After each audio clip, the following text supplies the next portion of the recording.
Dieu dit dans sa parole, je mets devant toi deux chemins, le bien et le mal.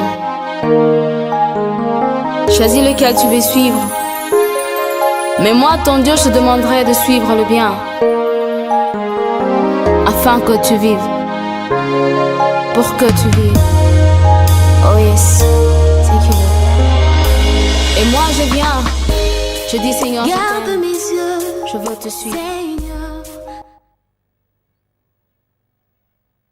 De parler encore de sa part. Nous bénissons donc le nom de l'Éternel. Nous sommes ravis alors de vous parler encore ce jour de la part du Seigneur. Nous sommes ravis de vous rencontrer. Nous sommes ravis d'être rassurés que vous êtes nombreux à suivre cette merveilleuse émission d'édification, la parole vivante, la parole de Dieu. Ce jour donc, nous voulons nous recommander d'abord par la grâce du Seigneur. Nous voulons confier ces instants à lui. Nous voulons lui céder la première place.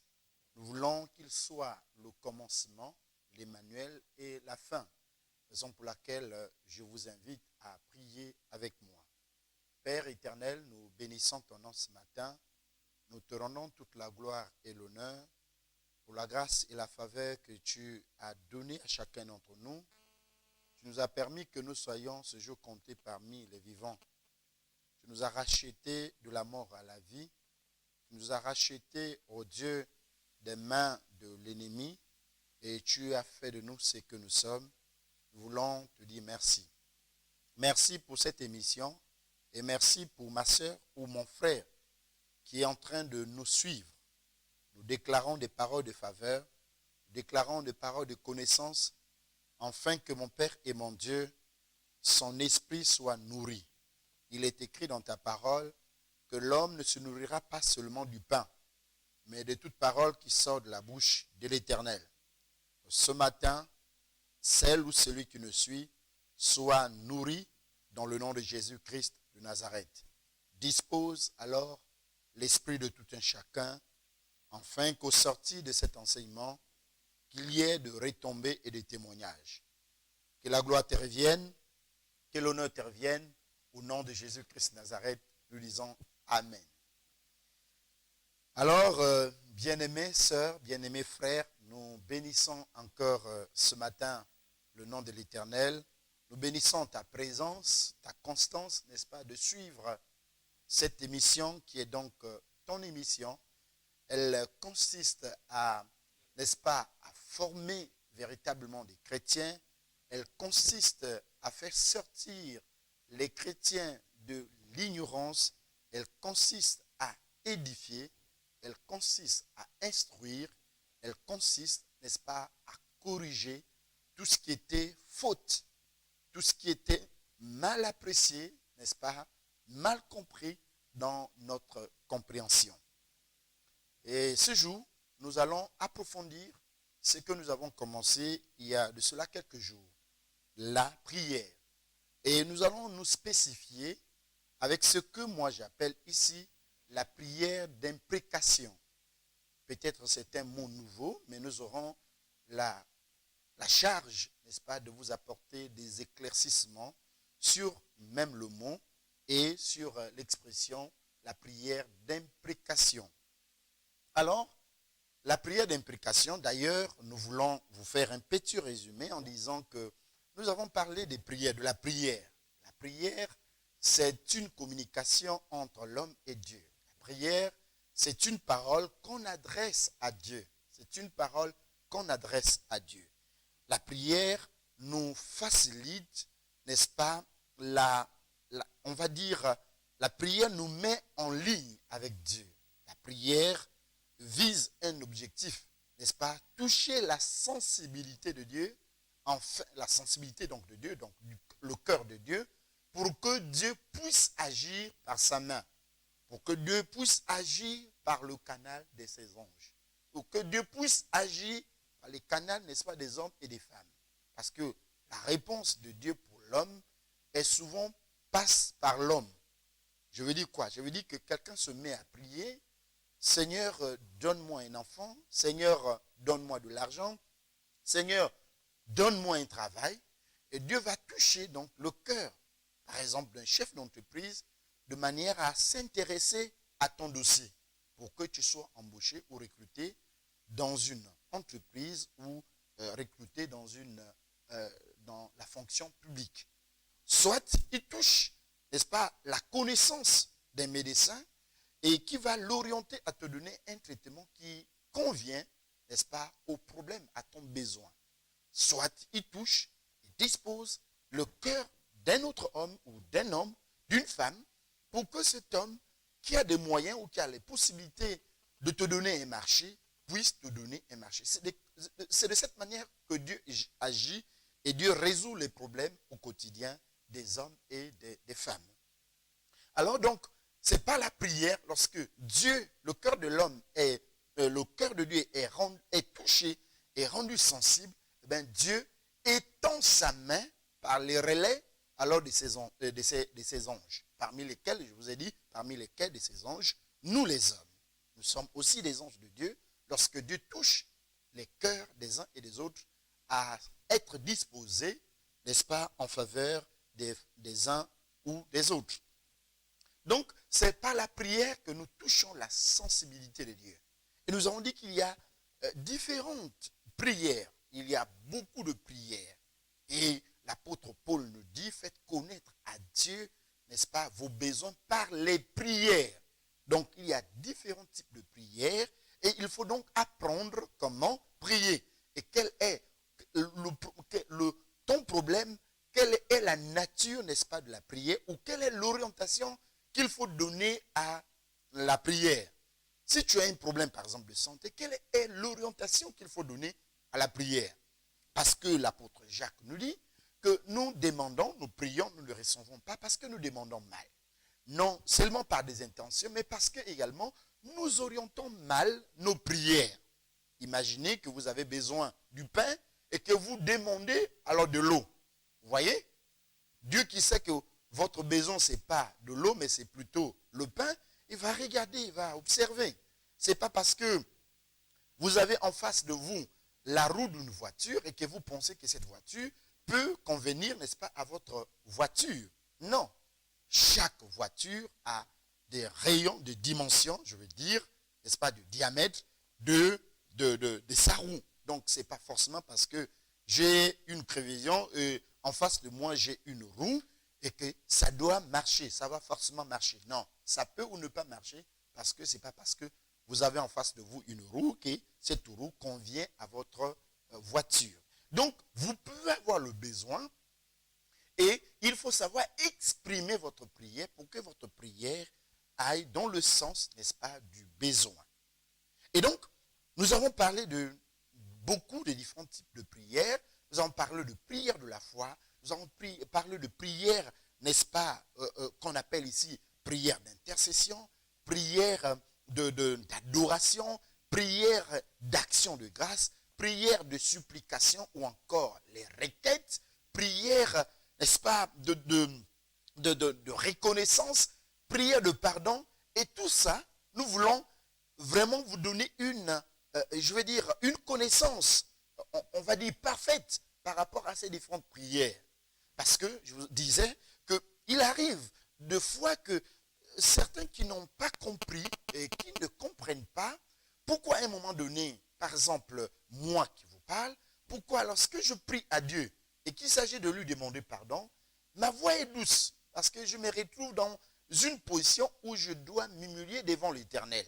Je n'ai pas à hausser la voix, je dois vraiment me plier, je dois supplier, je dois plutôt alors prier le Seigneur avec humilité parce que je me sens fautif devant lui.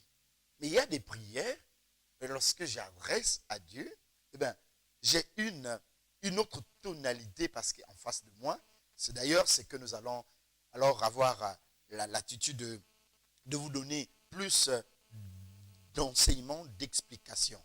Parlons donc de la prière d'imprécation. Permettez-nous, c'est vrai que c'est lent, mais c'est une affaire de 19 versets. Nous allons lire donc ensemble dans les psaumes 86. Psaume 86. Donc, nous allons lire tout le chapitre. Lisons donc. Psaume 88. Cantique. Psaume des fils de Corée. Au chef de chantre, pour chanter sur la flûte. Cantique d'Éman. Éternel, Dieu de mon salut, je crie jour et nuit devant toi. Que ma prière parvienne en ta présence. Prête l'oreille à mes supplications. Car mon âme est rassasiée des maux. Et ma vie s'approche du séjour des morts. Je suis mis au rang de ceux qui descendent dans la fosse. Je suis comme un homme qui n'a plus de force. Je suis étendu parmi les morts, semblable à ceux qui sont tués et couchés dans le sépulcre, à ceux dont tu n'as plus de souvenir et qui sont séparés de ta main. Tu n'as jeté dans une fosse profonde, dans les ténèbres, dans les abîmes. Ta fureur s'est apaisantie sur moi et tu m'accables de tous tes flots. Tu as éloigné de moi mes amis. Tu m'as rendu pour eux un objet d'horreur. Je suis enfermé et je ne puis sortir. Mes yeux se consument dans la souffrance. Je t'invoque tous les jours, ô Éternel. Je tends vers toi les mains. Est-ce pour les morts que tu fais des miracles? Les morts se lèvent-ils pour te louer? Parle-t-on de ta bonté dans le sépulcre, de ta fidélité dans l'abîme de perdition? Des prodiges sont-ils connus dans les ténèbres et ta justice dans la terre de l'oubli? Verset 14. Ô Éternel, j'implore ton secours et le matin ma prière se lève à toi. Pourquoi, Éternel, repousses-tu mon âme? Pourquoi me caches-tu ta face? Je suis malheureux, moribond dès ma jeunesse. Je suis chargé de terreurs. Je suis troublé. Tes fureurs passent sur moi. Tes terreurs me réduisent au silence. Elles m'environnent tous les jours comme des eaux. Elles m'enveloppent toutes les fois. Tu as éloigné de moi mes amis et compagnons. Mes intimes ont disparu. Nous disons Amen, mais nous allons encore lire, toujours dans les psaumes. Cette fois-ci, nous sommes au chapitre 69 et nous allons lire les 10 premiers versets. Il est écrit au chef de chantre sur les lits de David: sauve-moi, ô Dieu, car les eaux me menacent ma vie. Je m'enfonce dans la boue, sans pouvoir me tenir. Je suis tombé dans un gouffre et les eaux m'inondent. Je m'épuise à crier. Mon gosier se dessèche. Mes yeux se consument, tandis que je regarde vers mon Dieu. Ils sont plus nombreux que les cheveux de ma tête. Ceux qui me haïssent sans cause, ils sont puissants. Ceux qui veulent me perdre, qui sont à tort mes ennemis.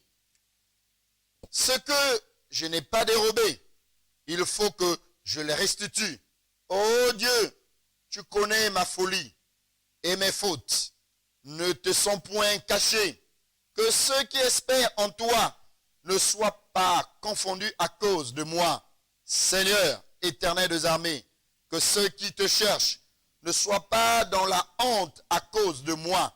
Dieu d'Israël, car c'est par toi que je porte l'opprobre, que la honte couvre mon visage. Je suis devenu un étranger pour mes frères, un inconnu pour les fils de ma mère, car le zèle de ta maison me dévore et les outrages de ceux qui m'insultent tombent sur moi. Nous allons nous arrêter par là et tout le long de ces instants, nous allons parler effectivement de ce qu'on appelle ici la prière d'imprécation. C'est quoi d'abord une imprécation. Il faut comprendre que l'imprécation ici est un souhait de malheur. C'est un souhait de malheur qu'on confesse contre quelqu'un. Le souhait de voir quelqu'un tomber malade. Le souhait de voir quelqu'un alors mourir. Le souhait de voir quelqu'un alors vivre dans la précarité. Le souhait de voir la personne ne pas avancer dans sa vie et de ne pas jouir du fruit du bonheur que l'Éternel a mis sur la terre. C'est ce qu'on appelle ici les imprécations. Et la prière d'imprécation, il faut comprendre, c'est une prière qui est aujourd'hui non seulement faite par les chrétiens, mais surtout dans le monde occulte. Le monde occulte, bien-aimé dans le Seigneur, travaille au quotidien avec ce qu'on appelle ici les prières d'imprécation. C'est-à-dire des formules magiques. C'est-à-dire des incantations où ils confessent le malheur, où ils souhaitent la mort, où ils souhaitent des accidents. Ce sont des prières, mais appelées ici des prières d'imprécation. Et dans la Bible, nous trouvons ces prières généralement dans le livre des psaumes et même dans le livre du prophète Ésaïe.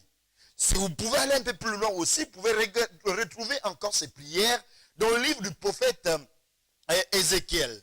Où alors l'homme exprime, n'est-ce pas, à Dieu d'agir puissamment contre, n'est-ce pas, tous ses ennemis et ses adversaires. Où l'homme, dans son élan de prière, dit à Dieu, Seigneur, je n'ai pas la capacité alors de venger contre mes ennemis.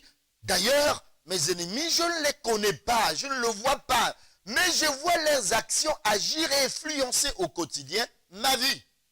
Et on demande à Dieu, par donc la prière d'imprécation, de dire à Dieu, alors frappe sur mes ennemis. Voyez, quand nous disons à Dieu, frappe sur mes ennemis, c'est une prière d'imprécation. Seigneur, frappe sur ceux-là qui bloquent mon ventre. C'est une prière d'imprécation. Tu dois savoir quelle est la nature de la prière que tu es en train de faire à l'instant même. C'est bien de prier. C'est bien de prier. Mais connaître la catégorie de ta prière, la nature de ta prière, est une chose qui nous paraît essentielle. C'est important de te rendre compte que je suis en train de demander à Dieu alors de venger contre moi. Et comme je demande à Dieu de venger contre moi, en fait, je suis en train de prier de manière comme si j'avais en face de moi une formule que les sorciers, que mes ennemis, alors passent leur temps en train de répéter ces formules d'imprécation pour que ma vie, effectivement, soit troublée. La prière d'imprécation, donc, vous comprenez avec moi que ce n'est pas une prière, je veux dire, qu'on peut prier avec aisance. Ce n'est pas une prière qu'on va prier avec une attitude, n'est-ce pas, d'humilité. C'est une prière qu'on exprime, parce que nous le mot, avec une forme, une certaine rage. Parce que vous avez la rage de ce que vous vivez. Vous vivez la douleur.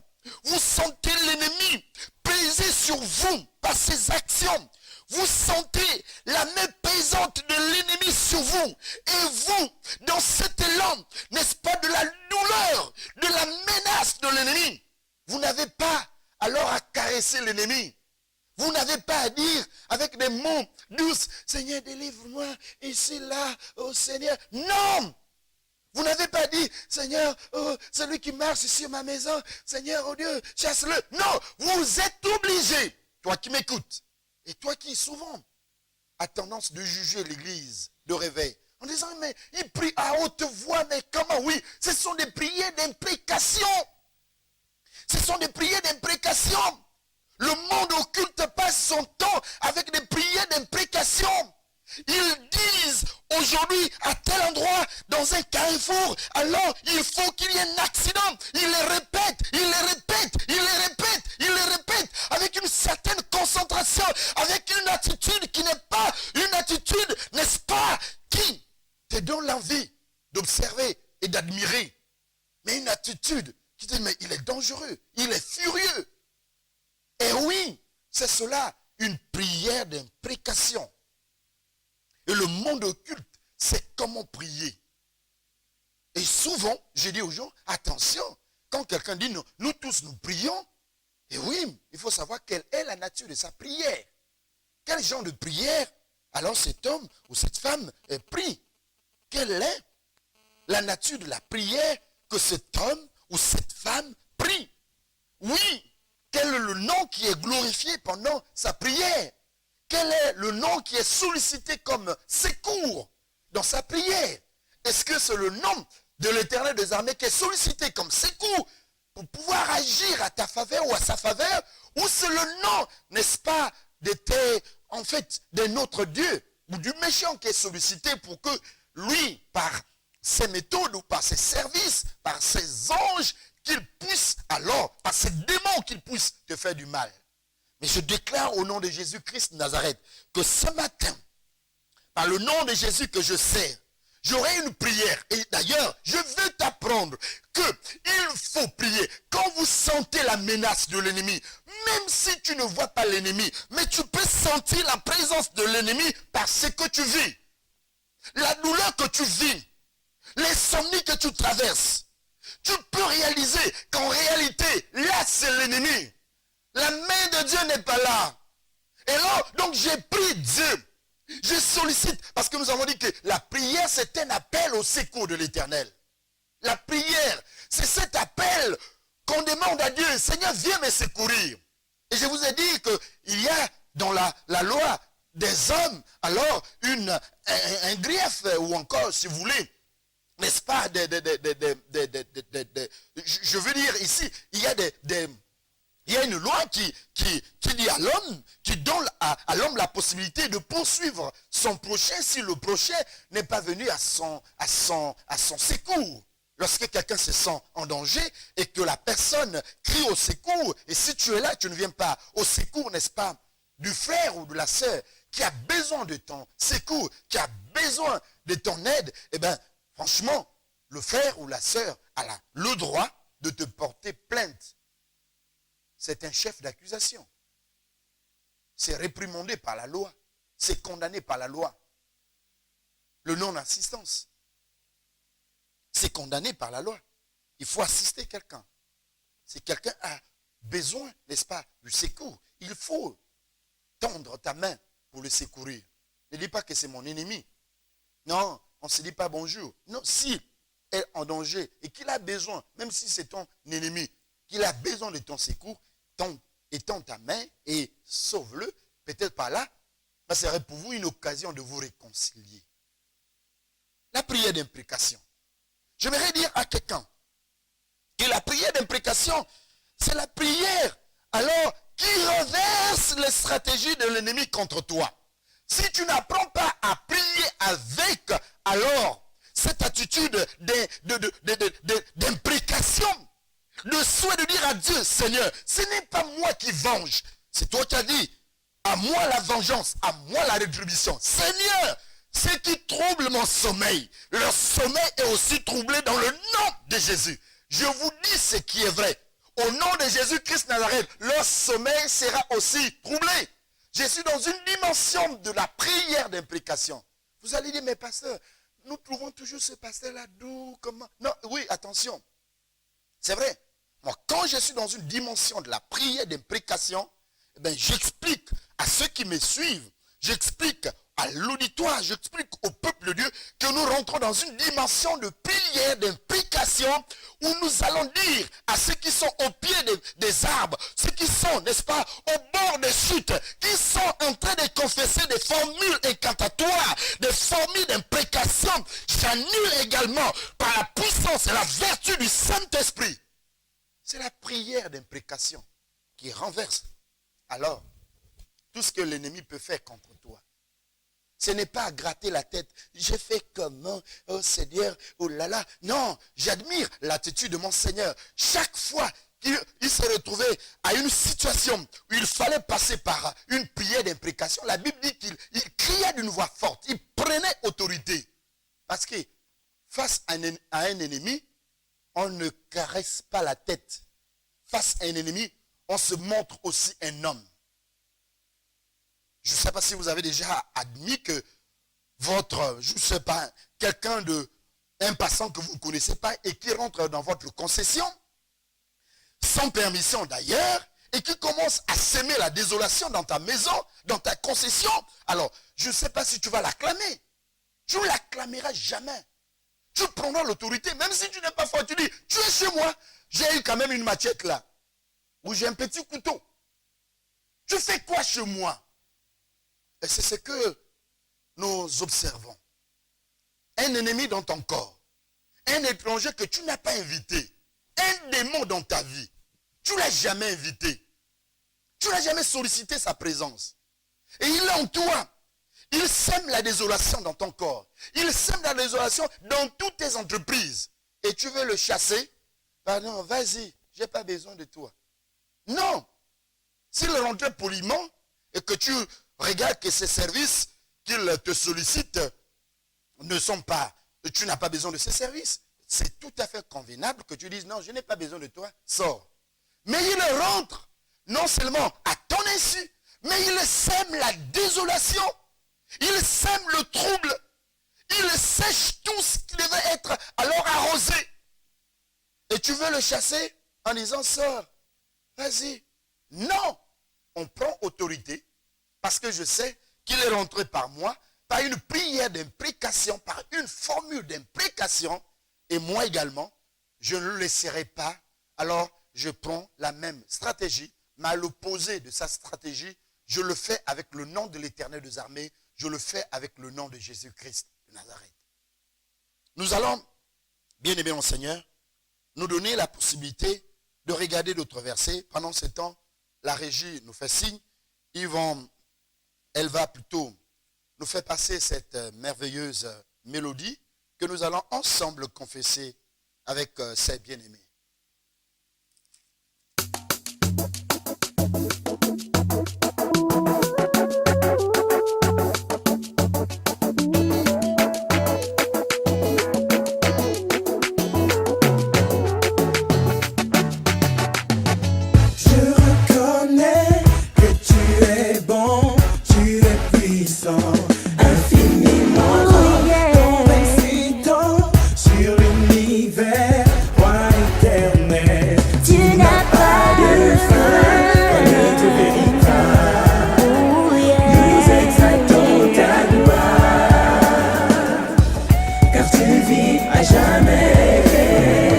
Tu mérites toute la gloire.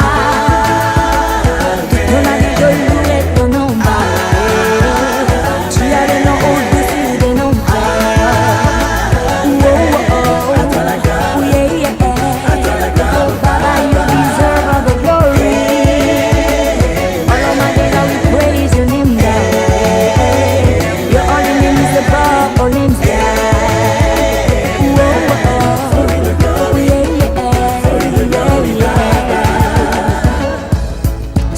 Promis, mon ami, ce qu'il a promis se fera et tu verras. Ne t'inquiète pas, non. Écoute-le seulement et crois simplement qu'il agira car il est fidèle. Daddy, oh, daddy, daddy, je te connais. Daddy, oh, daddy, oh. Papa, je sais ce que tu peux faire. Daddy, oh, daddy, daddy, je te connais. Daddy, oh, papa, tu mérites toute la gloire.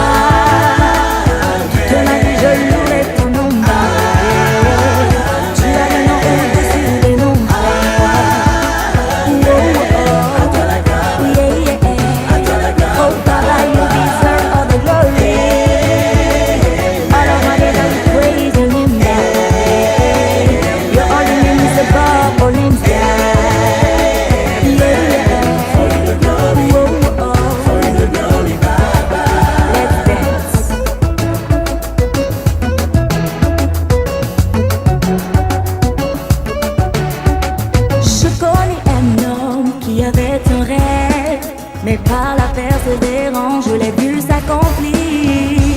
J'ai vu ce peuple sans espoir de liberté que tu as délivré dans ta souveraineté. Tu n'as pas de limite, ni dans le temps, ni dans l'espace. Ta puissance est incontournable. Merci de mes yeux coulent des larmes. Je sais en qui j'ai cru, je ne serai jamais conçu. Même si de mes yeux coulent des larmes, je sais en qui j'ai cru, je ne serai jamais conçu. Daddy, oh, daddy, daddy, je te connais. Daddy, oh, mon daddy, oh. Papa, je sais ce que tu peux faire. Daddy, oh, daddy, daddy, tu es vivant. Daddy, oh, mon daddy, oh. Papa, je sais ce que tu peux faire. Daddy, oh, daddy, daddy, je te connais. Daddy, oh, daddy, oh. Je reconnais Oh, yeah. que tu es bon, tu es puissant.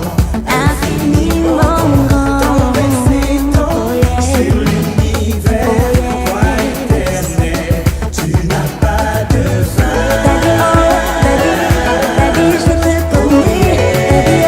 Daddy, oh, daddy, oh. Daddy, oh, daddy, daddy, tu es fidèle. Daddy, oh, daddy, oh. Daddy, oh, daddy, tu es puissant. Daddy, oh, daddy, oh. Nous bénissons donc ces merveilleux frères dans son chant de Daddy et merci la régie pour ce merveilleux chant. Alors nous revenons donc sur ce que le Seigneur, le Saint-Esprit nous a mis à cœur. Nous revenons donc sur ce thème, la prière d'imprécation. La prière d'imprécation, c'est une prière que nous avons dit, une prière très puissante. Et cette prière est malheureusement utilisée par la plupart, dans la plupart des cas, elle est beaucoup plus utilisée par les sorciers, par des magiciens, par ceux qui pratiquent l'occultisme. Ils travaillent avec ce qu'on appelle ici les prières d'implication.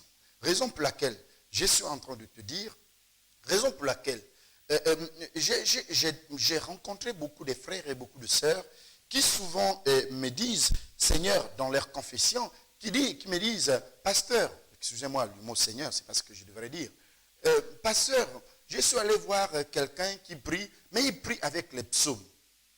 Vous comprenez tout de suite que ce n'est pas quelqu'un de bonne foi. Je vous dis que ce n'est pas quelqu'un de bonne foi.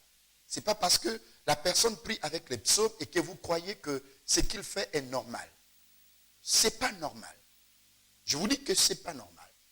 Si quelqu'un me dit que je suis allé et j'ai trouvé quelqu'un qui prie, n'est-ce pas, au nom de Jésus-Christ de Nazareth, voilà ce qui est normal.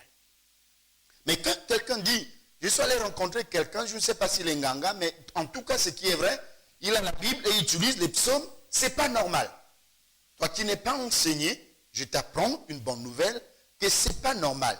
Parce que ce n'est pas le fait d'utiliser les psaumes qu'on va croire que c'est une personne de bonne foi ou c'est une personne qui sert Jésus en vérité, en esprit et en vérité. Il faut comprendre que la prière d'imprécation ou les imprécations sont beaucoup faites, comme je le disais tantôt, que c'est une prière qui est beaucoup plus exploitée par le monde occulte. Et le monde occulte se sert effectivement à partir, n'est-ce pas, des expressions de la Bible, donc précisément des psaumes. Parce que c'est dans les psaumes, pour ne pas me répéter, c'est dans les psaumes qu'on retrouve en majorité des prières d'imprécation.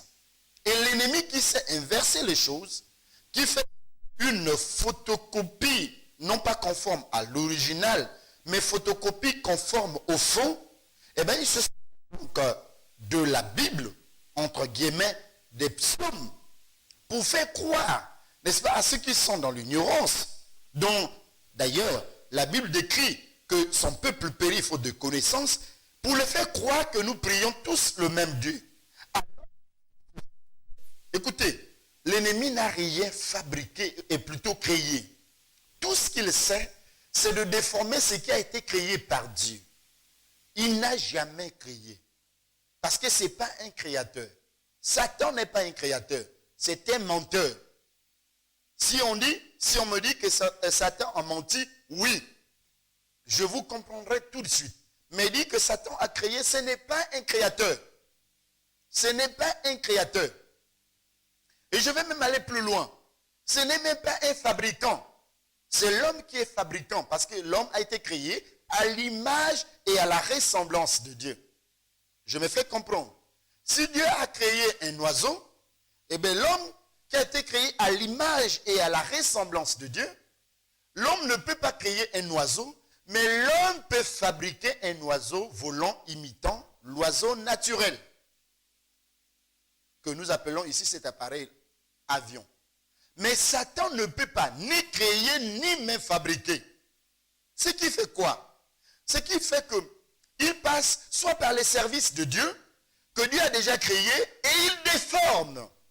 Soit il incite celui qui a le pouvoir second de Dieu, c'est-à-dire le pouvoir d'un fabricant, c'est-à-dire l'homme, toi et moi, il passe par moi, il passe par l'homme, je veux dire, et par l'homme, il influence la connaissance, la sagesse de l'homme pour fabriquer quelque chose, mais à l'inverse, n'est-ce pas, de Dieu. Je vais vous dire quelque chose, très simple, que autant de nous que nous pouvons comprendre. Aujourd'hui, on parle des poupées femmes. Excusez-moi, mais ce sont des déviations que l'Église doit parler. Et on ne peut pas voir dans ces circonstances, n'est-ce pas, la honte d'en parler. Des poupées femmes auxquelles les hommes, semble-t-il, je ne sais pas si ce sont les femmes qui manquent, alors qu'on crie à gauche et à droite qu'il y a beaucoup de femmes et peu des hommes. Je ne sais pas quelle est la sagesse qui peut encore pousser l'homme, quelle est cette intelligence qui peut pousser encore l'homme pour créer encore, pour fabriquer encore bien d'autres femmes, alors que nous disons qu'il y a beaucoup de femmes et moins d'hommes. J'aurais pensé il était question peut-être même de fabriquer les hommes, puisqu'il y a moins de femmes. Mais malheureusement, nous voyons qu'on a fabriqué les poupées femmes pour que les hommes puissent satisfaire leur libido avec les femmes poupées. Vous voyez cette soi-disant intelligence erronée qui défie donc la sagesse, qui défie donc la morale même de Dieu, l'éthique même de Dieu. Et avec admiration, nous sommes là pour effectivement encourager, semble-t-il, l'évolution de la technologie. Quelle abomination! Quelle abomination! Ce sont des signes, effectivement, qui montrent que nous sommes dans des temps derniers. Toi qui m'écoutes, ce sont des indicateurs qui montrent qu'effectivement, la courbe a déjà donné vraiment une véritable pente. Que nous sommes en train, alors, de descendre. Si, pour ceux-là qui n'ont pas les oreilles spirituelles et les yeux spirituels pour voir, ne serait-ce que par des signes, et de comprendre que notre génération, par cette déviation, montre que nous sommes, n'est-ce pas, à la dérive. Nous sommes à la perdition. Si on ne fait pas attention, si on ne prête pas attention, si on se conforme, tel que l'apôtre Paul nous dit, ne vous conformez pas au siècle présent. Si on se laisse admirer par cette évolution technologique, bien-aimés dans le Seigneur, nous serons totalement perdus. Parce que l'intelligence de l'homme, la sagesse que Dieu a donnée à l'homme pour que l'homme soit son second en termes de créateur. Lui, il est créateur, nous sommes fabricants. Au lieu de se servir de cette intelligence pour faire des choses qui glorifient Dieu, nous faisons des choses qui, à l'inverse, veulent concurrencer Dieu ou alors dire à Dieu que ce que tu as fait, ce n'était pas bon. Alors qu'il est écrit expressement dans la Bible, chaque fois quand Dieu, même lorsqu'il a créé le serpent, il trouva que cela était bon. Il trouva que cela était bon. Mais malheureusement, nous voyons aujourd'hui que tout ce que nous sommes en train de faire, nous les déformons. Excusez-moi vraiment de la parenthèse, nous parlons de la prière d'imprécation. Je ne suis pas sorti, n'est-ce pas, du cadre. Mais il est nécessaire de revenir, de recadrer un certain nombre de déviations qui bouleversent et qui détruisent la société. Et son esprit de discernement, nous sommes en train de suivre aisément et avec des applaudissements ce genre de déviation. Ce n'est pas normal. Et donc j'étais en train de dire que vous voyez beaucoup de personnes qui vont c'est certains soi-disant hommes de Dieu ou quelqu'un qui consulte avec la Bible. Qui consulte avec la Bible, mais dans les livres des psaumes. Je suis en train de dire que c'est juste un argument, un appât pour t'attirer. Cet homme-là a besoin de te montrer autre fruit qui montre qui atteste, qui atteste qu'il est véritablement homme de Dieu. Il n'a pas besoin de prendre tout simplement la Bible, mais il a besoin alors de te montrer quels sont ses fruits de l'esprit pour attester qu'il est véritablement homme de Dieu. Qu'est-ce que je veux dire? Je veux dire donc, ils se sont inspirés, ces hommes, entre guillemets, ils se sont inspirés donc du livre de psaumes pour faire leur incantation, pour faire leurs imprécations. Pour faire leurs imprécations, puisque David montre que lui, il peut prier Dieu pour que Dieu fasse vengeance, pour que Dieu agisse, n'est-ce pas, négativement, si on peut le dire comme ça, ou le considérer comme ça, c'est-à-dire lorsque nous faisons la prière d'imprécation, lorsque nous regardons les prières de David, permettez-nous, nous allons quand même lire encore de nouveau le psaume 35, et vous allez comprendre ce que ça veut dire. Lisons donc, il est écrit, « Éternel, défends-moi contre mes adversaires, combat ceux qui me combattent. Saisis le petit bouclier et le grand bouclier, élève-toi pour me secourir. » Gloire à Dieu. « Brandis la lance et le javelot contre mes persécuteurs. » Vous ne pouvez pas imaginer la lance, n'est-ce pas, de Dieu. Vous ne pouvez pas imaginer les dégâts que le javelot de l'Éternel peut causer dans le camp de tes ennemis et de tes adversaires. Vous n'avez pas l'aperçu de cela. Dis à mon âme, je suis ton salut. Qu'il soit honteux et confus. Ceux qui veulent à ma vie, qu'ils la reculent et réjouissent. Ceux qui méditent ma perte, qu'ils soient comme la paille emportée par le vent, et que l'ange l'Éternel les chasse. Que leur route soit ténébreuse et glissante, pour qu'ils tombent, bien évidemment, mais qu'ils meurent.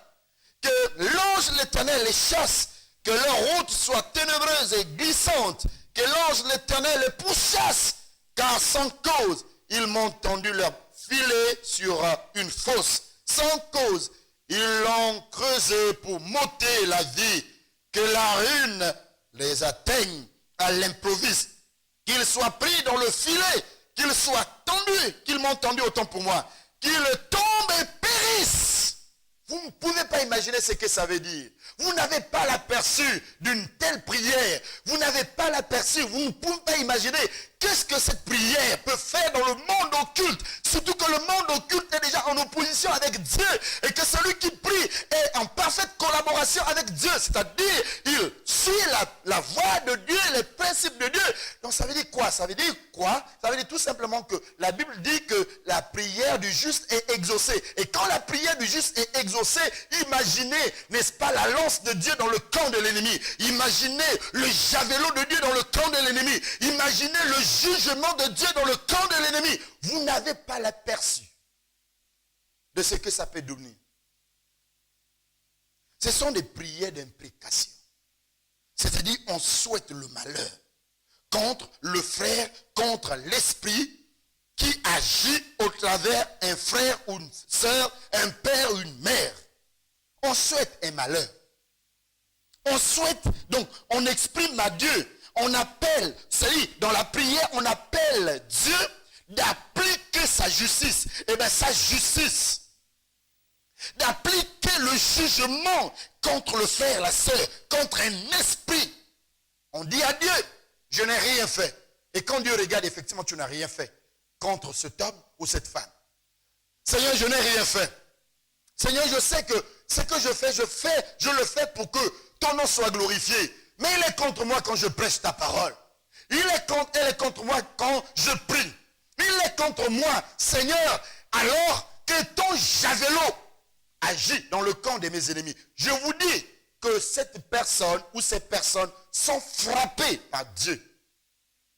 Quand je dis, dans ma prière, je suis en train de dire, je n'ai rien fait de mal. Je n'ai rien fait. Je n'ai juste proclamé que ta justice. Je n'ai juste proclamé que ta parole. Mais ils sont contre moi. Alors m'en veulent. Ils m'ont tendu des pièges. Ils veulent m'accuser injustement. Ils veulent me condamner. Ils veulent me jeter en prison. Alors Seigneur, étends ta main. Envoie. Vous n'avez pas l'idée. Vous n'avez pas l'idée de ce que ça fait. C'est ça la prière d'imprécation. Je me rends compte que je n'ai rien fait, mais mes ennemis se sont dressés contre moi. Ils se sont dressés contre moi et ils ont mis des complots contre moi, des accusations contre moi. Ils ont fait tout ce qu'ils peuvent faire, mais dans le but de me nuire, dans le but de me salir. Je vois d'autres personnes. Je vois dans des réseaux sociaux.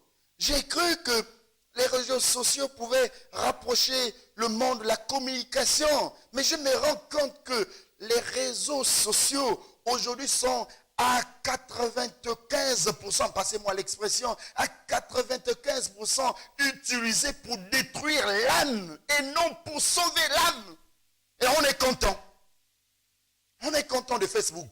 On est content de WhatsApp et tout ce que vous connaissez. On est content. Parce que dès que le pasteur Intel a fait ceci, j'envoie toutes ces bêtises, n'est-ce pas, sur la plateforme ou sur les réseaux pour qu'on sache. Mais quel mauvais témoignage que vous avez. Quel mauvais témoignage. C'est horrible de voir une mère, n'est-ce pas, une mère, un père de famille, une mère de famille, la femme de quelqu'un, le mari de quelqu'un, quel que soit son motif, quel que soit le péché qu'il aurait commis, mais vraiment prendre sa nudité et l'exposer sur, n'est-ce pas, la place publique. Oh là là, même Dieu lui-même n'a jamais fait ça. Même Satan lui-même dans sa méchanceté n'a jamais fait. Tu es plus que Satan. Dans tes agissements. Il est content, Satan, quand il t'incite à le faire. Ce n'est pas lui qui le fait, mais c'est toi qui le fais. C'est méchant. Au lieu d'utiliser les réseaux sociaux pour annoncer l'évangile de Jésus-Christ, voilà, tu utilises les réseaux sociaux pour détruire la vie, pour réduire la vie. Quelle méchanceté. Comme si tu n'avais pas de faute. Comme si tu n'as jamais commis, même pas une faute. Alors que le péché reste péché. Le péché reste péché. Comme je le dis souvent, il n'y a pas une différence entre le venin d'un serpent qu'on vient de mettre au monde, de naître aujourd'hui, à l'instant, et le venin, n'est-ce pas, d'un serpent qui a déjà 15 ans de vie. Il n'y a pas de différence. Ce que tu fais est aussi mal que ce que l'autre fait. Donc ne te précipite pas. Ah oui, j'ai des informations sur lui. Ah, non, frère. C'est criminel. Et une personne qui reconnaît sa faute, Seigneur, c'est vrai, j'ai été ce jour faible devant telle situation. Mais voilà que le frère, voilà que je ne sais pas quelle est cette personne-là qui a balancé mes images sur Facebook, qui a balancé ma nudité. Oh Seigneur, Dieu sera plus sensible à lui ou à elle. Dieu pardonnera sa faute, pas ta faute. Oui, Dieu pardonnera sa faute. Parce qu'il va se rendre compte, mais c'était donc une bêtise que j'avais fait. Oh Seigneur, pardonne-moi, Seigneur. Mais Seigneur, venge. Seigneur vengera. Et tu ne sauras même pas par où ça va commencer. Quand ça viendra, quand ça sera ton tour. Non, laisse. Utilisons Facebook, utilisons WhatsApp, n'est-ce pas, pour des choses qui glorifient, pour des choses qui nous rassemblent, pour des choses qui nous unissent, pour des choses qui nous donnent, n'est-ce pas, la force d'aller plus loin, pour le bien et non pour le mal. Tu gagnes quoi? Tu auras quel galon après? Le galon du général, n'est-ce pas, de la méchanceté, ou le galon, n'est-ce pas, du maréchal, n'est-ce pas? Hein? Quel galon auras-tu? Attention. Attention. Et donc voilà, ici David, dans sa prière contre ses ennemis, fait ce qu'on appelle ici les imprécations. Et David donc se tient sur son côté innocent devant Dieu, son côté faible devant Dieu en disant, Seigneur, je sais que j'ai fauté. Seigneur, je sais que j'ai mes torts. Mais devant toi, mon âme n'exprime que toi. C'est vrai que j'ai des torts, j'ai des péchés, mais mon âme n'exprime que toi. Mais ceux qui me font du mal, me font parce qu'ils me trouvent, je ne sais pas, gentil. Il y en a d'autres qui maudissent. Ah, celle-là, il pense être le plus gentil. Il va voir, elle va voir. Quelle motivation? Attention à la prière d'imprécation. Parce que la prière d'imprécation, comme je le dis, la prière d'imprécation appelle tout simplement le jugement de Dieu. La prière d'imprécation pour un juste qui prie Dieu dans une dimension de la prière d'imprécation, il appelle le jugement de Dieu. Et cette prière ne peut pas te rater. Si tu es complice, si tu es vraiment acteur de ceux-là qui font le mal contre le frère ou contre la sœur, même si tu es son père, même si tu es sa mère, avec une certaine autorité parentale, Dieu ne va pas voir ça. Dieu va dire une malédiction sans cause et sans effet. Et effectivement, tu payeras. Parce que la prière d'imprécation, je répète, je le dis encore, que la prière d'imprécation alors appelle le jugement de Dieu. C'est une des catégories de prières que nous venons alors d'enseigner, d'édifier le peuple de Dieu. Mais nous n'avons pas que la prière d'imprécation. Permettez-nous, par la grâce de Dieu, nous allons revenir très certainement les jours à venir pour parler cette fois-ci de la prière de délivrance qu'on peut alors aussi parler exactement avec les mots que le Saint-Esprit nous mettra dans nos bouches et des versets précis que le Saint-Esprit nous révélera dans sa parole pour vous parler de la prière de délivrance, la prière d'intercession. Ce sont ces deux prières que nous allons également apporter au peuple de Dieu beaucoup plus d'éclaircissement pour que le peuple de Dieu ne périsse point. Donc, lorsque tu es accusé injustement et que tu te rends compte que les menaces que je vis, la situation que je traverse n'est pas tout à fait normale, eh bien, fléchis tes genoux, alors fais ce qu'on appelle ici la prière d'imprécation et tu verras la puissance de Dieu agir dans le camp de l'ennemi, non pas pour faire du bien là-bas, mais pour les confondre. Tel était le message que le Saint-Esprit nous a mis ce matin à cœur. Si vous avez besoin de plus d'explications, vous avez besoin que le pasteur vous accompagne dans la prière d'imprécation, eh bien, nous sommes disposés. Appelez-nous au 06 07 04 94. Je réponds 06 07 04 94. D'ici là, que Dieu nous bénisse. Nous allons nous retrouver sur les ondes LVS TV. LVS TV, sauvons nos âmes.